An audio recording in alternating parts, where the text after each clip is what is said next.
أهلا بكم في الملكي مع مينا. طبعا لا صوت يعلو فوق صوت المفاوضات والتعاقدات مع اللعيبة الجديدة اللي بتدعم جميع الأندية، ولكن احنا هنركز على نادي الزمالك، وعايزين نقول ايه هي أهم صفقة في نادي الزمالك خلال الفترة اللي فاتت. الزمالك تعاقد مع مجموعة مميزة من اللاعبين زي شيكو بنزا وعبد الحميد المعالي وأدهم كايد وعمرو ناصر واحمد شريف، وحاليا خلال اليومين اللي جايين كمان هيتم الاعلان عن احمد ربيع ومحمد اسماعيل. ولكن كان برضو في صفقه قويه جدا، وهي صفقه تيدي اوكو، اللاعب اللي كل الناس كانت بتقول انه فوق مستوى الدوري المصري، لاعب مراوغ بشكل كويس، بيسدد بشكل كويس، سريع. وناس كتيره بتقول ان الصفقه دي هي كانت اهم صفقه، وهي اللي كانت هترفع سكواد نادي الزمالك لفوق. وناس كتيره كانت شايفه ان الصفقه دي هي الصفقه الاهم لنادي الزمالك. وبالمناسبه الصفقه دي لسه ما فشلتش بشكل كامل، لان الزمالك اعتقد كان مخلص بعض العقود مع فريقه السويسري، وحتى اللاعب في انباء بتقول ان هو موقع على عقود مع نادي الزمالك. وطلع كذا سبب لفشل الصفقه دي. سبب غير منطقي من وجهه نظري، وهي ان اللاعب كثير الاصابات. لا، اللاعب ماشي كان بشكل كويس جدا، واللاعب نفسه طلع وقال في بيان ان المبلغ المالي مش هو المشكله، والمشكله ان هي عيلتي مش هتقدر تيجي معايا مصر او مش حابين يجوا مصر. وده برضو انا شايف ان هو سبب، يعني مش حاسس ان هو السبب الصحيح. والاغلب هو المقابل المادي اللي عرضه فريق من السعوديه، اعتقد كان اكبر بكتير من المقابل المادي لنادي الزمالك. وفي ناس بتقول ان لا، ان في بعض وكلاء اللاعبين اللي خوفوا اللاعب من الانتقال لنادي الزمالك. انا اتمنى ان يكون السبب الحقيقي في عدم انتقال اللاعب ده لنادي الزمالك هو المواضيع الاسريه، وموضوع ان احد وكلاء اللاعبين خوف اللاعب من الانتقال لنادي الزمالك. لان الزمالك لما جاي يقنع اللاعب اقنعه الاول بالمشروع بتاع نادي الزمالك، وان حاليا في سيستم ماشي بشكل كويس. اعتقد موضوع ان انتقال اسرته لمصر ممكن يحاول نادي الزمالك يقنع اللاعب ان هو يجي مصر، وفعلا هتبقى صفقه قويه لو تمت وقدرنا نتحصل على اللاعب تيدي اوكو في صفوف نادي الزمالك. ولكن برضو انا شايف ان صفقه تيدي اوكو ليست هي الصفقه الاهم بالنسبه لي في نادي الزمالك. واعتقد ان اهم صفقه لنادي الزمالك تمت خلال الفتره اللي فاتت، ومن وجهه نظري الشخصيه هي اهم صفقه من 10 او 15 سنه فاتوا، وهي تعاقد مع جون ادوارد نفسه.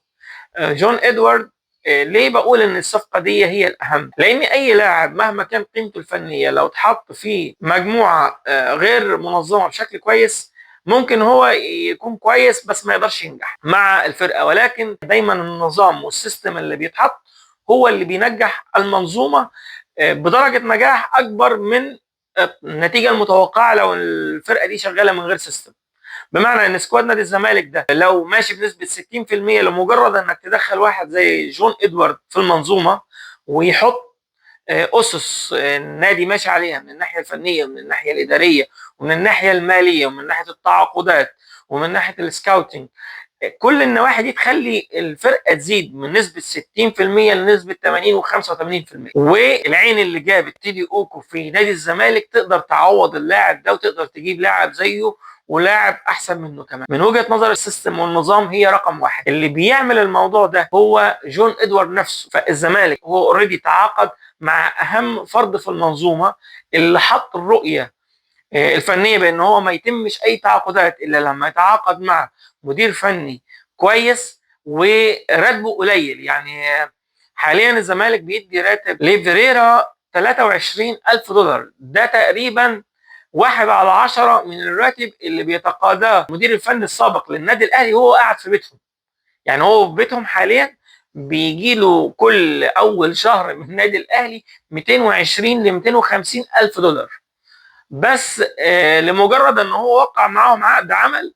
ما كانوش مستوعبين ابعاده ايه. فحاليا هم بيدفعوا لاثنين مديرين فنيين، المدير الفني اللي قاعد في بيتهم بياخد حوالي 220 او 230 الف دولار، والمدير الفني الحالي اللي بيدرب نادي الاهلي بياخد 135 الف دولار، بعيدا عن الجهاز الفني المعاون ليه. فانت عشان تجيب مدير فني شاب طموح يقدر يدور لك الفرقه ويقدر يعمل لك نتائج كويسه زي فيريرا الصغير دلوقتي ب $23,000، وتجيب مجموعه كامله من الجهاز الفني بتاخد رواتب في حدود من 50 ل 55 ألف دولار. ده إنجاز رقم واحد كان لجون إدوارد. بالإضافة إلى أن جون إدوارد لما جاب المدير الفني ابتدى يعرض عليه الصفقات، ابتدوا يختاروا مع بعض الصفقات بشكل موضوعي. الفرقة محتاجة إيه أنا هركز عليه. يعني أنا محتاج أن أنا أركز على أجنحة، فأنت جبت مثلا آدم كايد، قدرت تجيب أحمد شريف اللي بيجيد في مركز الجناح وبيجيد في مركز المهاجم. كمان عندك مشكله في مركز راس الحربه صريح، فانت جبت عمرو ناصر. مستوى الجناح كمان جبت شيكوبانزا. اتجهت لجناح تحت السن اللي هو عبد الحميد المعالي. الزمالك كان برضو بيتجه الى انه يدعم مركز 6 بحامد حمدان، ولكن الانتقالات كلها ماشيه في حدود اللي الزمالك محتاجه. السيستم ده والنظام ده والمنظومه دي لما يبقى اللي بيديرها واحد فاهم زي جون ادوارد، هي دي اهم صفقه. فاعتقد ان كل تحركات جون ادوارد هي تحركات منطقيه وتحركات بتخدم الفرقه.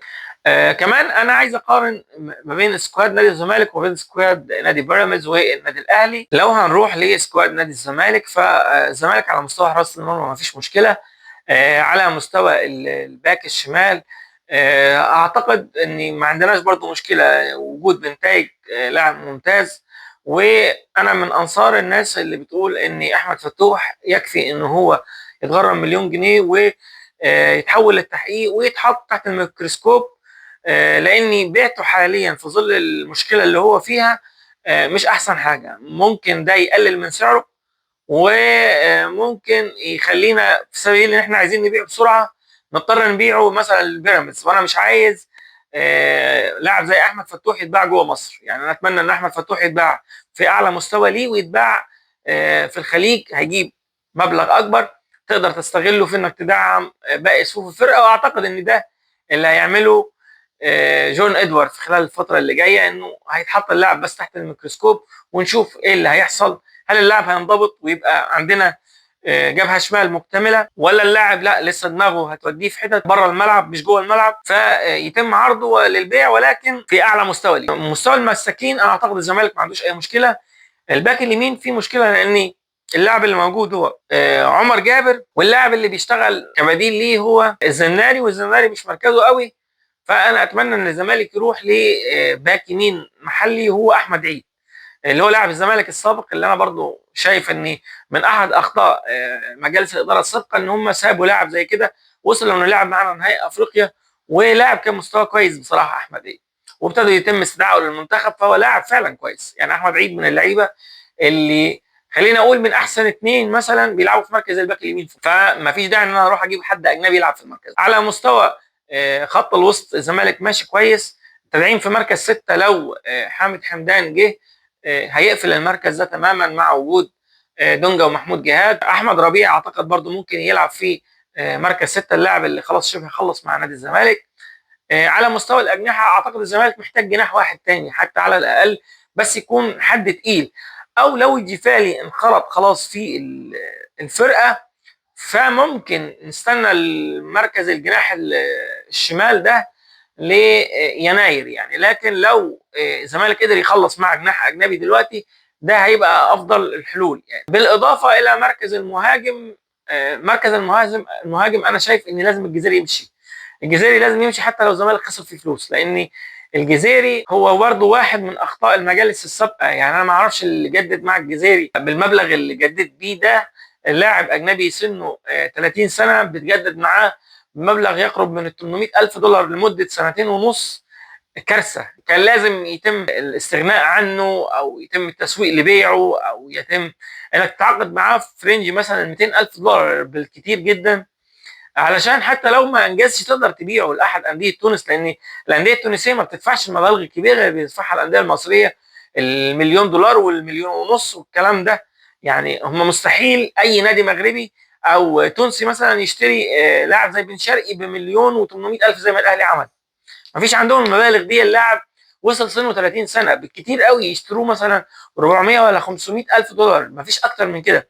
فانت رحت عليت التون قوي ورحت جددت ليه الجزيري بمبلغ يفوق ال 800 الف دولار، فما فيش حد راضي ياخده منك. اعتقد الزمالك هيضطر يطلع الجزيري بخساره، يعني ايا كان ايه الخساره دي، ولكن اتمنى ان جون ادوار يقدر يسوقه على سبيل حتى الاعاره لمده موسم، والزمالك ممكن يشيل جزء من الراتب بتاعه، وده هيبقى اعتقد انتصار لجون ادوارد، يعني لانه بيلم حاجه صعبه قوي تتلم بصراحه يعني. فاعتقد ان الزمالك محتاج ان تجيب مهاجم افريقي يكون سعره برده مش عالي قوي زي لابا كوجو مثلا، اللاعب اللي كان بيلعب في نهضه بركان، كان لاعب كواليتي عالي جدا، ونهضه بركان كان جايبه بسبب ان هم عندهم سكاوتنج بصراحه قوي جدا في نهضه بركان، ولكن اللاعب كان جايب مبلغ مش كبير يعني. اعتقد لابا كوجو كان في حدود من 500 ل 600 الف دولار لما كان بيلعب في نهضه بركان، وبعد كده نهضه بركان سوقه بمبلغ كبير جدا. نروح لنادي بيراميدز. بيراميدز انا اعتقد انه هو افضل سكواد في مصر حاليا، على الرغم ان هو قيمته التسويقيه اقل بكتير من النادي الاهلي، ولكن انا شايف ان بيراميدز هو السكواد الافضل لانه متناسق اكتر. يمكن عندهم بعض المشاكل في مركز حراسه المرمى، عندهم 2 حراس كبار في السن.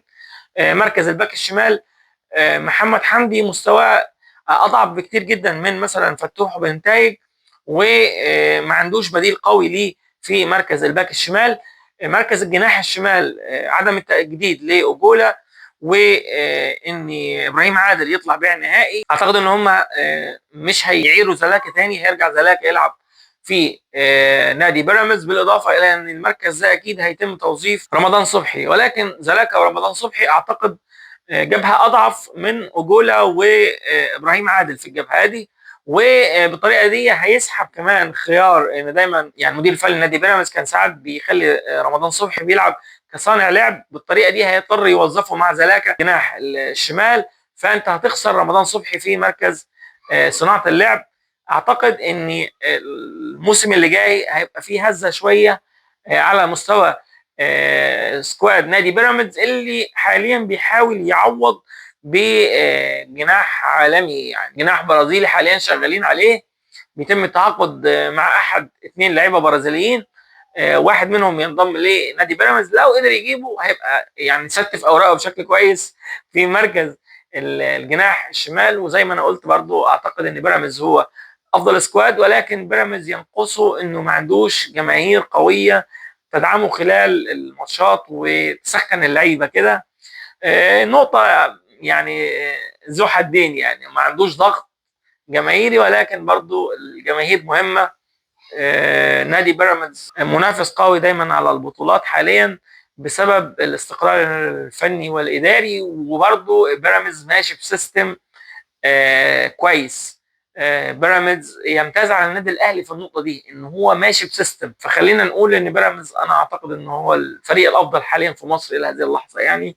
الزمالك يغلبه بس في نقطه الجمهور، جمهور الزمالك لا يعوض به اي شيء يعني. لو رحنا للنادي الاهلي، النادي المفروض من الناحيه القيمه السوقيه هو نادي رقم 1 في مصر وفي افريقيا، النادي اللي ممكن يصرف مليون دولار في صفقه هو مش محتاجها زي عمر الساعي، وعنده استعداد يدفع 2 و3 و4 مليون دولار في لعيبه ممكن يكون مش محتاجهم قوي، ولكن مكايده في نادي الزمالك او عشان يحرم نادي بيراميدز من صفقه معينه. النادي اللي بيصرف اعتقد مبالغ كبيره جدا بس مش في اماكنها، يعني اللي مميز في النقطه دي بيراميدز. بيراميدز فعلا بيصرف مبلغ كبير، ولكن بيراميدز بيصرف في المكان اللي محتاجه بس. النادي الاهلي عامل زي لعيب كمال الاجسام اللي بيتمرن من ناحيه صدره بس، فهو من فوق عضلات ولكن من تحت مفيش رجلين قويه تقدر تشيل الجسم ده. فالنادي الاهلي انا شايف ان هو فريق غير متناسق على مستوى المركز 8 والاجنحه والمهاجم الصريح في ظل وجود وسام ابو علي. اوكي من الناحيه دي فعلا ممتاز. اذا وسام اتباع النادي الاهلي لازم يجيب مهاجم قوي، لان جرادي شار مش بنفس قوه وسام ابو علي. لو وسام اتباع اعتقد هيبقى في مشكله في مركز المهاجم الصريح عند النادي الاهلي، لان في ناس مثلا تقول النادي الاهلي هيستفاد ب 7 مليون دولار للاعب وكلام من كده. النادي الاهلي مش محتاج الفلوس، يعني النادي الاهلي لو عايز بكره 2 3 مليون دولار في ناس في السعوديه عندها استعداد توفر المبلغ ده، وفي ناس في مصر عندها استعداد توفر المبلغ ده. النادي الاهلي ما بيتكلمش في مبالغ، المشكله عنده في انه يقدر يجيب لاعب يعوض وسام ابو علي. عشان كده انا بقول ان النادي الاهلي يمتلك فعلا ظهير جماهيري قوي، ولكن لا يمتلك سكواد متناسق. عنده الباك اليمين في مشكله، الباك الشمال في مشكله، على مستوى المساكين مش اقوى حاجه. فالنادي الاهلي انا شايف ان هو ما عندوش مشكله في المبالغ، ولكن عنده مشكله كبيره جدا في عدم تناسق السكواد. وجمهور النادي الاهلي كمان لما بيحس ان النادي الاهلي مش موفق بيزيد الانتقادات قوي للعيبه، على عكس نادي الزمالك اللي بيدعم فرقته دايما.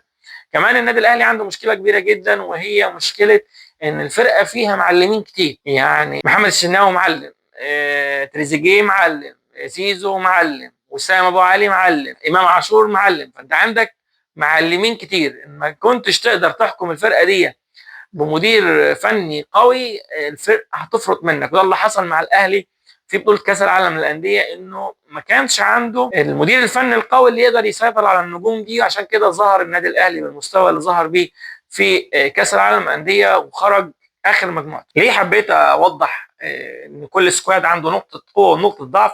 علشان ابين ان الفروق ما بين الثلاث فرق مش كبيره. الزمالك خلال الفتره اللي جايه يقدر ينافس على الدوري بدايه من الموسم اللي جاي بشكل كويس، على خلاف راي كتير من الناس اللي بتطلع تلفزيونات على السوشيال ميديا بيحاولوا يصدروا فكره ان الزمالك بره المنافسه، وان المنافسه تقتصر على الاهلي وبيراميدز بس. لا، الزمالك حاليا راجع بشكل جديد. الزمالك راجع منظم، الزمالك راجع اقوى، الزمالك بيدعم صفوفه حتى لو مش لعيبه من اللي اللي بيتم تسميتهم بكلاس ايه يعني، ولكن بيدعم بشكل صحيح في النواقص، على عكس النادي الاهلي اللي بيشتري لعيبه كتير قوي في الخط الهجومي بمبالغ كبيره جدا، واللعيبه اللي في الخط الخلفي ما بياخدوش نفس المبالغ، وما بيتمش تدعيم الفرقه بمدافعين بمبالغ تعادل اللعيبه اللي في الخط الامامي.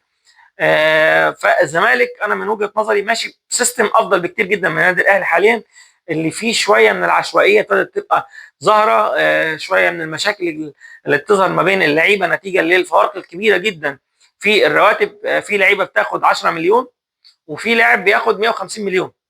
فالجاب الكبير جدا ما بين اللعيبه عامل ازمه كبيره جدا للنادي الاهلي. وده واضح جدا مثلا في لاعب زي احمد عبد القادر اللي هو عقده في النادي الاهلي 8 مليون جنيه، بالنسبه للاعب زي زيزو لاعب عقده فوق ال 120. امام عاشور اللي عقده حوالي 15 او 20 مليون، الناس بتحاول تجدد معاه ب 30 وب 35، هو رافض، هو رايح في سكه ال 100 مليون. فالنادي الاهلي داخل في مرحله طحن مع النجوم بتاعته، اللي ممكن التركيز والعند والغيره في المبالغ الماليه دي تفك الفرقه. لان حاليا المشاكل كتيره جدا على الناحيه الاداريه، عقود بتضيع زي عقد مروان عطيه اللي محدش لاقيه لغايه دلوقتي، مشاكل حتى مع الدوله اللي ابتدت تبين ان الاهلي بيكتب عقود اللعيبه بمبالغ اقل بكتير جدا من المبلغ الفعلي للاعب. يعني يكفي ان عقد زيزو مكتوب فيه اتحاد الكوره ب 5 مليون، وهو في الزمالك كان ب 35 مليون اللي هو القيمه الفعليه لزيزو كان في وقتها. فده مخلي حاليا حتى في ازمه على مستوى الرقابه الاداريه مع النادي الاهلي. بيراميدز هو الافضل من حيث السكواد. بيراميدز هو اللي ماشي بسيستم برضو قوي زي سيستم نادي الزمالك، ما عندوش تفاوت كبير قوي في الرواتب، محافظ على نفسه في النقطه دي، ولكن عنده نواقص زي ما قلنا في مثلا مركز الباك الشمال او مركز حراسه المرمى، بالاضافه لانه ما عندوش الظهير الجماهيري. الزمالك ممكن يكون في مرحله بناء فرقه، ولكن بيدعم بشكل كويس، حاطط عينه على النقط اللي محتاجه تدعيم، ويتميز طبعا انه عنده الجمهور الاوفى ما بين جماهير الكره المصريه، وعنده جمهور عريض يقدر يسنده ويقدر يديله دفعه معنويه تتحط في رصيده اللي ممكن تساعده انه يكسب بطولات. نادي الزمالك عنده الجمهور، دي نقطه لا يستهان بيها. ما تنسوش تدعمونا باللايك والشير والسبسكرايب. دمتم ملوك، دمتم مشجعين نادي الزمالك. شكرا جزيلا.